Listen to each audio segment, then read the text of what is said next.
tutte le profezie sul futuro dell'umanità e del mondo rivelate da Gesù a Maria Valtorta. Seconda parte. Maria Valtorta è stata una terziaria appartenente all'ordine dei Servi di Maria. È stata una mistica vissuta nella prima metà del Novecento. Nel corso della sua vita ha ricevuto diverse rivelazioni da Gesù e Maria, in particolare sul futuro del mondo. Le disse Gesù: pensatelo bene, la colpa è radice alla colpa, una nasce sull'altra e la marea del male cresce e Dio non può piegarsi laddove vede affezione alla colpa. E se è penoso che gli innocenti soffrano per una espiazione generale, è giusto che coloro che non sanno svelare dal loro cuore la colpa provino l'abbandono di Dio con tutto il suo tossico che morde le viscere e fa urlare di spasimo, così come io ho urlato, io che non ho gridato per essere torturato dai flagelli, dalle spine, dai chiodi, e ancora e sempre vi dico: siate uniti a me. Io ero solo a pregare il Padre, ma voi soli non siete. Voi avete con voi il Salvatore, il Figlio dell'Altissimo. Pregate il Padre con me nel mio nome.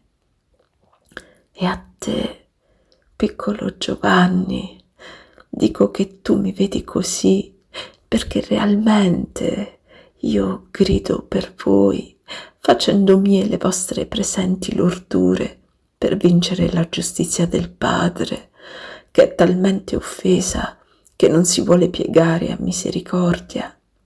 L'amore che ho per voi e la pietà che provo per voi mi danno dolore di mistica crocifissione e grido in nome vostro per persuadere il Padre a non lasciarvi più oltre nell'abbandono.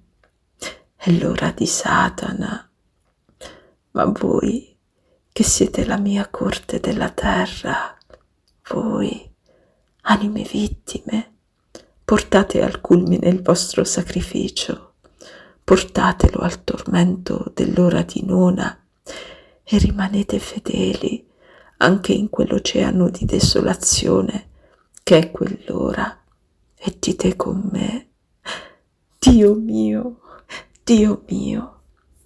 empiamo del nostro pregare il cielo, o anime che mi imitate nel farvi salvatori dei fratelli attraverso il sacrificio vostro.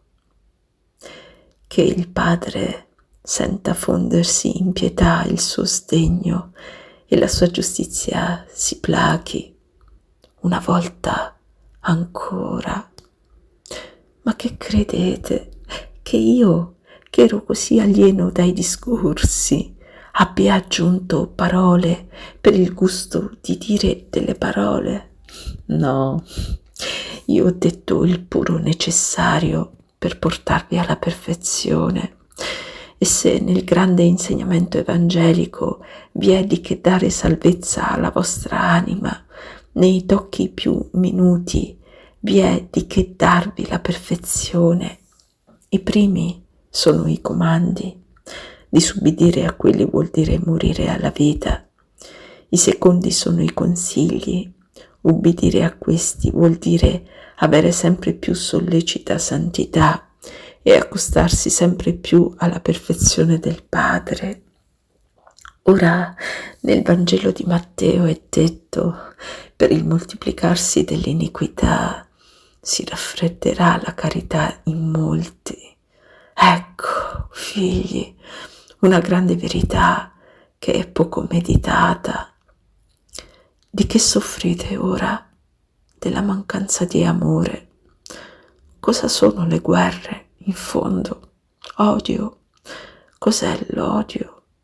L'antitesi dell'amore, le ragioni politiche, lo spazio vitale, una frontiera ingiusta, un affronto politico.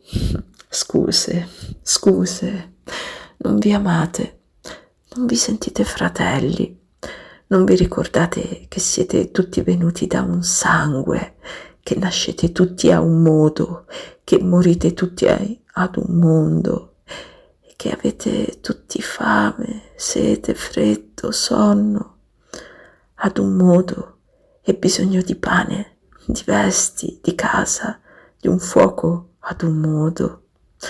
Non vi ricordate che io ho detto: amatevi, dal come vi amerete si capirà se siete miei discepoli.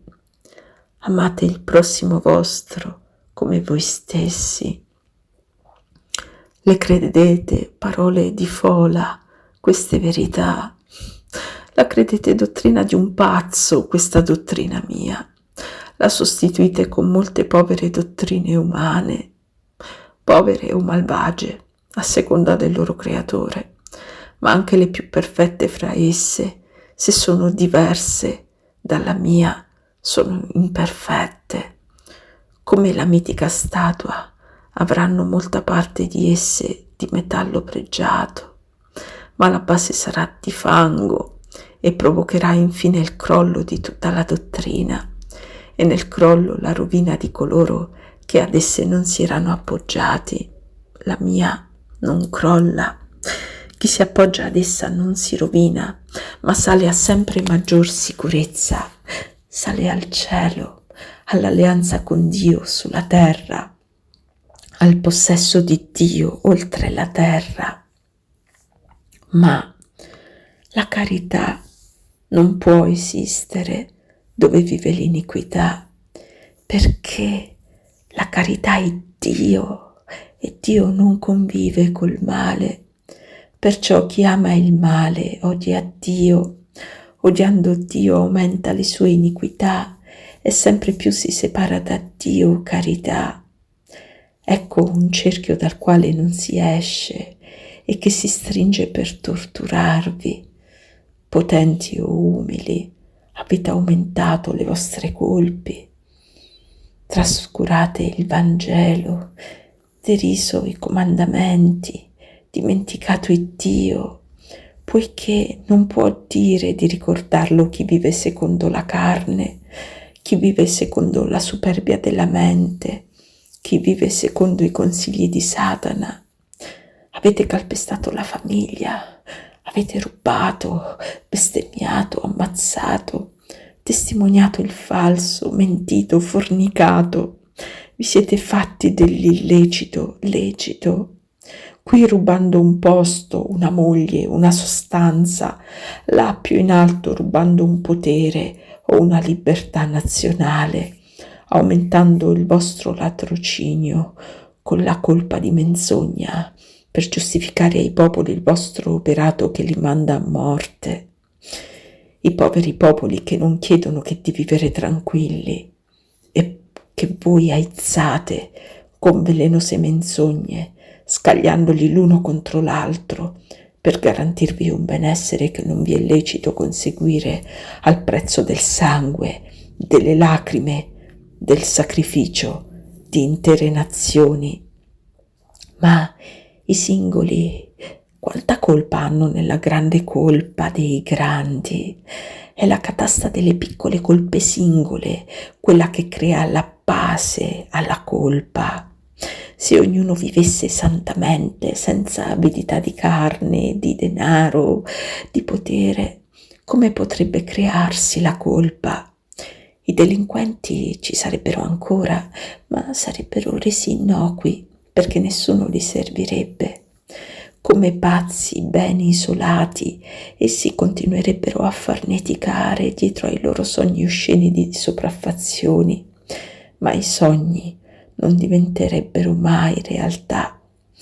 Per quanto Satana li aiutasse, il suo aiuto sarebbe reso nullo dalla unità contraria di tutta l'umanità, fatta santa dal vivere secondo Dio, e l'umanità avrebbe inoltre Dio con sé, Dio benigno verso i suoi figli ubbidienti e buoni.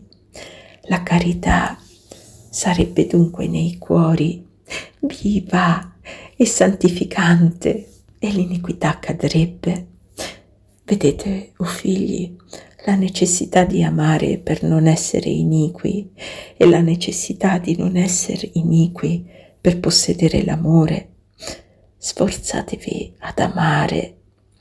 Se amaste un pochino solo, se cominciaste ad amare, basterebbe l'inizio e poi tutto progredirebbe da sé.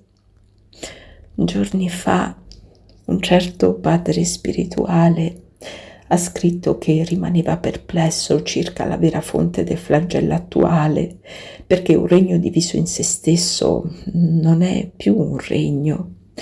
Mostrerò al Padre che ciò può essere, essendo la divisione puramente apparente. Lucifero, nelle sue manifestazioni, ha sempre cercato di imitare il Dio, così come Dio ha dato ad ogni nazione il suo angelo tutelare. Lucifero le ha dato il suo demone, ma come i diversi angeli delle nazioni obbediscono ad un unico Dio, così i diversi demoni delle nazioni obbediscono ad un unico Lucifero. L'ordine dato da Lucifero nella presente vicenda ai diversi demoni non è diverso a seconda degli stati, è un ordine unico per tutti, donde si comprende che il regno di Satana non è diviso e perciò dura. Questo ordine può essere enunciato così: seminate orrore, disperazione, errori, perché i popoli si stacchino, maledicendolo, da Dio. I demoni ubbidiscono e seminano orrore e disperazione, spengono la fede, strozzano la speranza, distruggono la carità. Sulle rovine seminano odio, lussuria, ateismo, seminano l'inferno e riescono perché trovano già il terreno propizio. Anche i miei angeli lottano a difesa del paese che ho loro assegnato, ma i miei angeli non trovano terreno propizio, onde rimangono soccombenti rispetto ai nemici infernali. Per vincere, i miei angeli dovrebbero essere aiutati da anime viventi nel e per il bene, viventi in me. Ne trovano, ma sono troppo pochi rispetto a quelli che non credono, non amano, non perdonano, non sanno soffrire. È il caso di ripetere: Satana ha chiesto di vagliarvi, e dal vaglio risulta che la corruzione è come nei tempi del diluvio, aggravata dal fatto che voi avete allato il Cristo e la sua Chiesa, mentre ai tempi di Noè ciò non c'era. L'ho già detto e ve lo ripeto, questa è la lotta fra cielo e inferno. Voi non siete che un bugiardo paravento. Dietro le vostre schiere battagliano angeli e demoni, dietro i vostri pretesti è la ragione vera, la lotta di Satana contro Cristo. Questa è una delle prime selezioni dell'umanità che si avvicina alla sua ultima ora per separare la messe degli eletti dalla messe dei reprobi. Ma purtroppo la messe degli eletti è piccola rispetto all'altra. Quando Cristo verrà per vincere l'eterno antagonista nel suo profeta, troverà pochi segnati nello spirito dalla croce. Questo linguaggio è troppo duro. Costui vuole fare di noi delle vittime della sua follia. dicono tuttora gli uomini quando io le esorto a vita giusta e li istruisco sul come va intesa e praticata la religione per farne forma di vita che dia vita eterna. E non si accorgono che così dicendo confessano di essere degradati dalla loro condizione di uomini, parlano di evoluzione, di superuomo. Orbene, mettiamo l'uomo, quale io l'ho trovato, portato a questo punto dopo la sua discesa dal paradiso. Fa il diagramma come io ti conduco la mano e finito il diagramma vedrai che non vi è superamento ma abbassamento. Evoluzione? Quando i superbi e i falsi superbi di ora parlano di evoluzione, presuppongono il concetto di ascesa, ma evolversi vuol dire procedere da un punto verso l'altro e allora per spirali si può procedere verso l'alto come verso il basso. Oh, non sai disegnare una spirale? Disegna una parabola. Vedi, se faceva la parte di destra, l'uomo evolveva al cielo, ma ha scelto la parte di sinistra, si è evoluto verso l'inferno. Ecco il superuomo attuale, l'evoluto attuale, al quale pare follia vivere almeno da uomo se non riesce a divenire angelo, e si dice vittima perché io lo esorto a vivere da uomo. È folle, mi dice, sì, molto folle, per amore. Amami, amami tu, piccolo Giovanni. Ti ho detto un giorno che l'Eterno invidioso cerca di copiare Dio in tutte le manifestazioni di Dio. Dio ha i suoi arcangeli fedeli, Satana ha i suoi.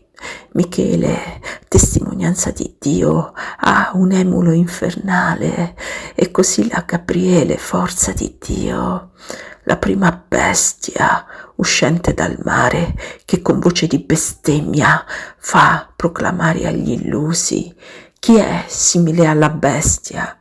Corrisponde a Michele, vinta e piagata dallo stesso nella battaglia fra le schiere di Dio e di Lucifero all'inizio del tempo, guarita da Satana, ha odio di morte verso Michele e amore, se d'amore può parlarsi fra i demoni, ma è meglio dire soggezione assoluta per Satana, ministro fedele del suo re maledetto, usa della intelligenza per nuocere alla stirpe dell'uomo, creatura di Dio, e per servire il suo padrone.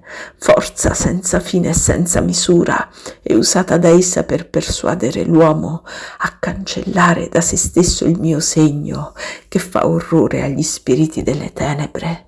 Levato quello, col peccato che leva la grazia, crisma luminoso sul vostro essere, la bestia può accostarsi ed indurre l'uomo ad adorarla come fosse un dio e a servirla nel delitto. Ah, se l'uomo riflettesse a quale soggezione si dona con lo sposare la colpa, non peccherebbe, ma l'uomo non riflette, guarda il momento e la gioia del momento, e peggio di Esaù baratta la divina genitura per un piatto di lenticchie. Satana però non usa soltanto di questo violento seduttore dell'uomo. Per quanto l'uomo poco rifletta in genere, vi sono ancora troppi uomini che, non per amore ma per timore del castigo, non vogliono peccare gravemente. Ed ecco allora l'altro ministro satanico, la seconda bestia, sotto veste d'agnello, ha spirito di dragone. È la seconda manifestazione di Satana e corrisponde a Gabriele, perché annuncia la bestia ed è la sua forza più forte, quella che smantella senza parere e persuade con tanta dolcezza che è giusto seguire le orme della bestia. È inutile parlare di potenza politica e di terra, no.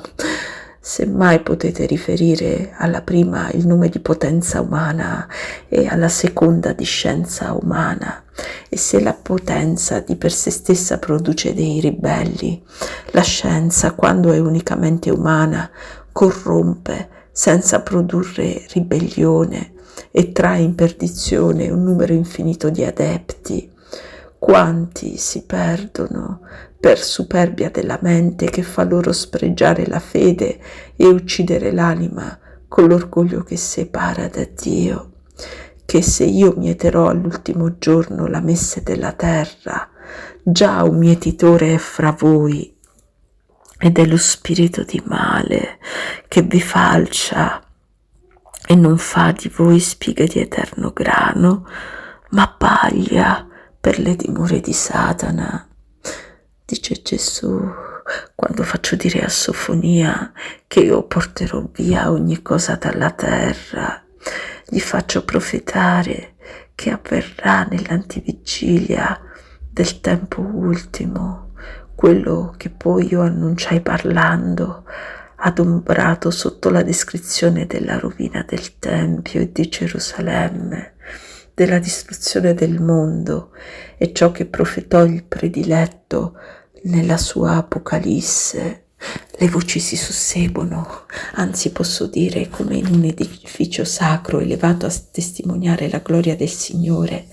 Le voci salgono dal pinnacolo a pinnacolo, da profeta a profeta antecedente a Cristo, sino al culmine maggiore su cui parla il Verbo durante il suo vivere d'uomo, e poi scendono da pinnacolo a pinnacolo nei secoli per bocca dei profeti susseguenti al Cristo.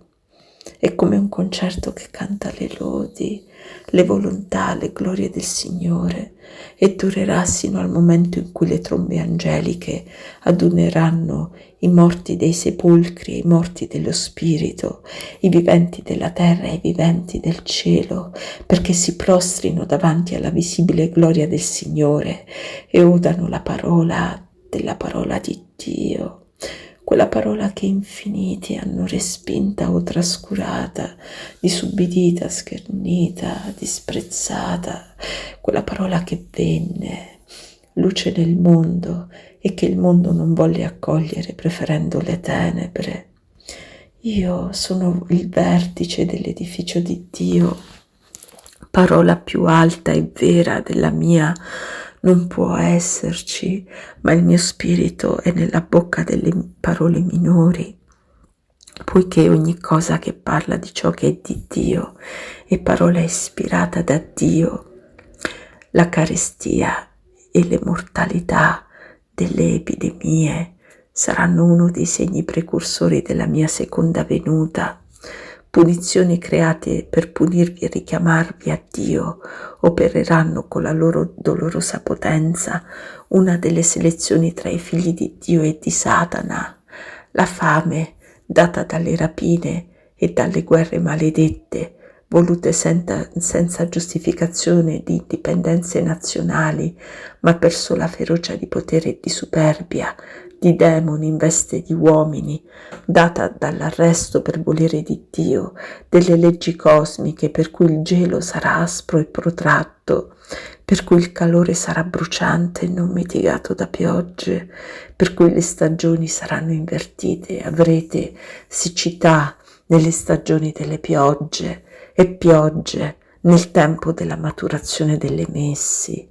per cui ingannati da subiti tepori o da insolite frescure fioriranno fuori tempo le piante e si ricopriranno dopo aver già generato gli alberi di nuovi inutili fiori che spossano senza frutto la pianta, poiché ogni disordine è nocivo e conduce a morte. Ricordatevelo, uomini, la fame tormenterà crudelmente questa razza proterva e nemica di Dio. Gli animali, privi di fieni e di biade e di grani e di semi, periranno per fame, e per la fame dell'uomo saranno distrutti senza dar loro tempo di procreare. Uccelli del cielo e pesci delle acque, mandri e greggi saranno assaliti da ogni parte per dare ai vostri ventri il cibo che la terra non partorirà più per voi che scarsamente. Le mortalità create da guerre e pestilenze, da terremoti e nubifragi, precipiteranno nell'aldilà buoni e malvagi.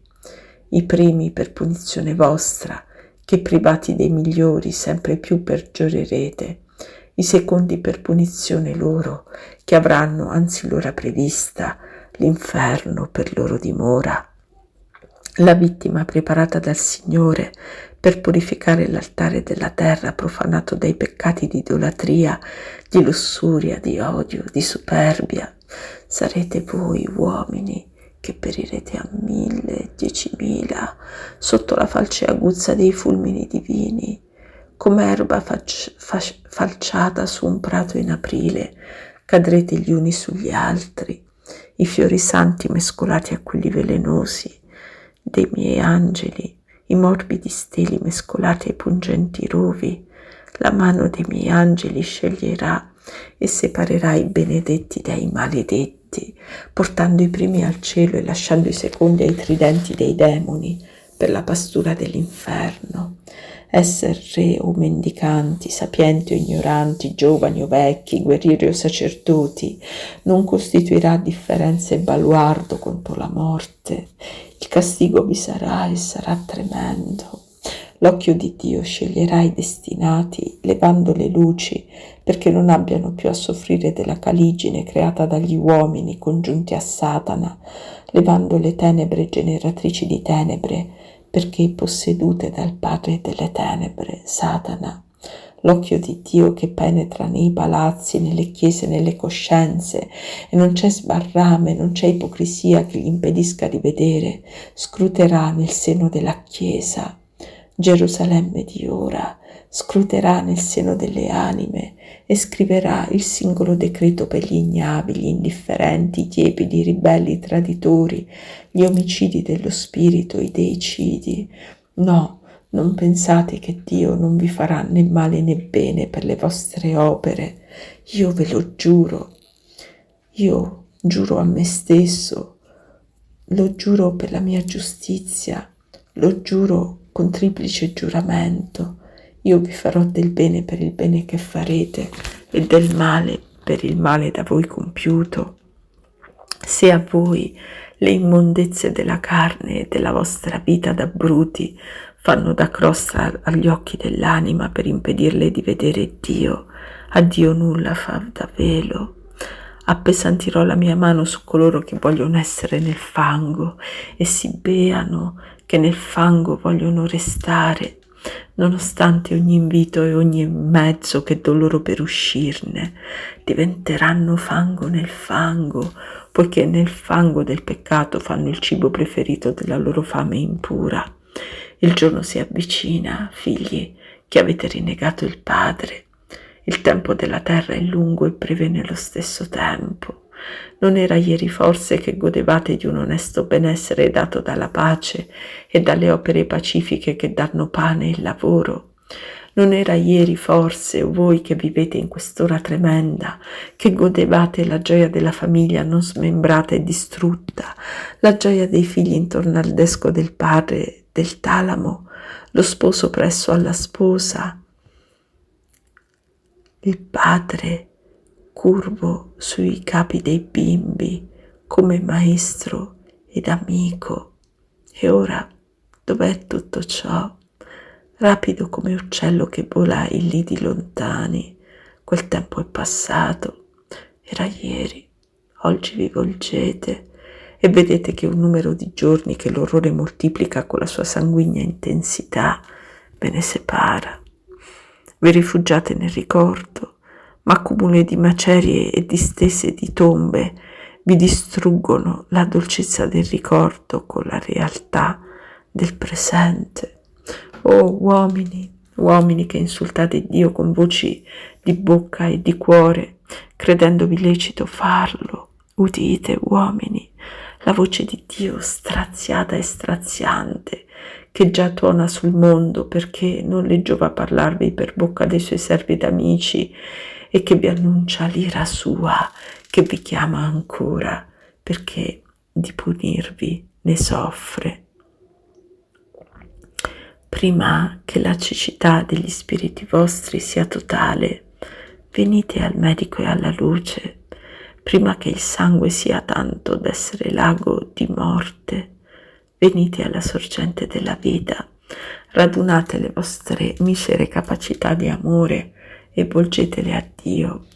L'amore vi perdonerà per quelle briciole d'amore, avanzo delle rapine e della carne e di Satana che voi offrite a Lui. A Dio vanno date le primizie e la totalità dei beni, ma posto che questo non avete saputo fare, o figli che mi siete costati la vita, date al Signore grande, pietoso, potente, quello che ancora vi resta, nella vostra povertà di spirito, povertà non evangelica ma umana. Strappatevi dal cuore l'ultimo piccolo, negate alla carne quel resto e datelo a me. So che a un mio diletto costa meno il sacrificio della vita, perché l'amore lo inebria di quanto a voi non costi il sacrificio di un bacio, e per il vostro sforzo proporzionato all'offerta io vi darò premio sproporzionato al dono, ve lo darò purché vegniate. Chi ben lavorò nell'ultima ora sarà ammesso al regno, come colui che resse l'aratro fino a cadere su di esso dalla sua aurora alla sua anticipata sera. D'avere dimora diversa in cielo non vi rammaricherete. Là non sono le meschinità delle invidie umane, ma conquistate questo cielo che ho creato per voi e che vi ho aperto con la mia morte di croce. Venite al Signore prima che il Signore venga su di voi con la sua maestà di giudice. Riguardo a voi, miei diletti, restate nella via che avete scelta. Turbini e tempeste non potranno farvi perdere la meta che sono io, il cui cuore è aperto per ricevervi col bacio di amore più vivo. Lasciate che cadano regni e popoli, e ciò che ora si crede potente divenga cenere e maceria, e ciò che ora si crede lecito dettare volontà e dottrine divenga polvere stritolata dalla volontà e dalla legge di Dio. Nel mio breve regno sul mondo sarò io che regnerò, io e i resti del mio popolo, sia i fedeli veri, quelli che non hanno rinnegato Cristo e ricoperto il segno di Cristo con la tiara di Satana. Cadranno allora le bugiarde deità dello strapotere, le dottrine oscene rinneganti Dio, Signore e Dio onnipotente. La mia Chiesa, prima che l'ora del mondo cessi, avrà il suo fulgido trionfo. Nulla è diverso nella vita del corpo mistico di quanto fu nella vita del Cristo. Vi sarà l'osanna alla vigilia della passione, l'osanna quando i popoli, presi dal fascino della divinità, piegheranno il ginocchio davanti al Signore. Poi verrà la passione della mia Chiesa militante e infine la gloria della risurrezione eterna in cielo. O beatitudine di quel giorno in cui saranno finite per sempre le insidie, le vendette, le lotte di questa terra, di Satana, della carne. La mia Chiesa sarà allora composta di veri cristiani. Allora nel penultimo giorno, pochi come all'inizio, ma santi come all'inizio. Finirà in santità come in santità cominciò. Fuori resteranno i mentitori, i traditori, gli idolatri, quelli che all'ultima giornata imiteranno Giuda e venderanno la loro anima a Satana, nocendo al corpo mistico di Cristo. In essi la bestia avrà i suoi luogotenenti per la sua ultima guerra, e guai a chi in Gerusalemme negli ultimi tempi si renderà colpevole di tale peccato. Guai a coloro che in essa sfrutteranno la loro veste per utile umano. Guai a coloro che lasceranno perire i fratelli e trascureranno di fare della parola che ho loro affidata pane per le anime affamate di Dio. Guai fra chi rinnegherà apertamente Dio e chi lo rinnegherà con le opere. Io non farò differenza. E in verità vi dico, con dolore di fondatore eccelso, che all'ultima ora 3/4 della mia chiesa mi rinnegheranno e li dovrò recidere dal tronco come rami morti e corrotti da lebbra immonda. Ma voi che rimanete in me, udite la promessa del Cristo, attendetemi con fedeltà ed amore, ed io verrò a voi con tutti i miei doni, col dono dei doni, me stesso, verrò a redimere e a curare, verrò a illuminare le tenebre, a vincerle e a fugarle, vedrò a insegnare agli uomini ad amare e adorare il Dio eterno, il Signore Altissimo, il Cristo Santo, il Padre, il Figlio, lo Spirito Santo. Verrò a portarvi non la pace di questo mondo, eterno distruttore della pace, ma la pace del regno che non muore. Esultate, o miei servi fedeli, questo vi dice la bocca che non mente. Voi non avrete più a temere di alcun male, perché porrò fine al tempo del male. Anticiperò questa fine per pietà dei miei benedetti. Esultate soprattutto voi, miei amati di ora. Per voi ancor più sollecito sarà l'avvento del Cristo e il suo abbraccio di gloria. Per voi già si aprono le porte della città di Dio e ne esce il Salvatore vostro per venirvi incontro e darvi la vita vera. Ancora un poco e per voi verrò, come dissi ai miei profeti, come per Lazzaro, l'amico mio, io vi chiamerò ad uno, vieni fuori di questa vita della terra che è tomba per lo spirito incarcerato nella carne, fuori nella vita e nella libertà del cielo. Chiamatemi col vostro amore fedele. Esso sia la vampa che fonde le catene della carne e dà allo spirito la libertà di venire presto a me. Dite il più bel grido scritto da uomo: vieni, Signore Gesù.